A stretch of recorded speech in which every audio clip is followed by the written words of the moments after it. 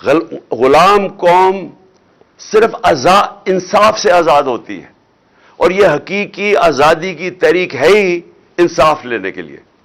جب تک ہمارے حقوق نہیں ملتے، انصاف ہمیں نہیں ملتا، ہماری عدلیہ ہمارے حقوق کی حفاظت نہیں کرتی طاقتور سے، جب تک طاقتور قانون میں نہیں آتا، قانون کے نیچے نہیں آتا، جب تک اس ملک کی جو پوٹینشل ہے، جو اللہ نے اس ملک میں صلاحیتیں دی ہیں، جو اثاثے دیے ہوئے ہیں اس ملک کو، جو نعمتیں بخشی ہیں، وہ صرف تب اوپر آئیں گی جب اس ملک میں انصاف ہوگا، قوم آزاد ہوگی، آزاد قوم میں ہی حقیقی جمہوریت آتی ہے، اور اس کے بعد خوشحالی آتی ہے۔ کسی کو باہر جانے کی ضرورت نہیں پڑے گی اس ملک سے، اللہ نے سب کچھ دیا اس ملک کو، لیکن اس کے لیے سب کو جدوجہد کرنی پڑے گی، کیونکہ میں بار بار کہتا ہوں، آزادی پلیٹ میں رکھ کے کوئی نہیں دیتا، زنجیریں گرتی نہیں ہیں، توڑنی پڑتی ہیں، آزادی چھیننی پڑتی ہے۔ پاکستان زندہ باد۔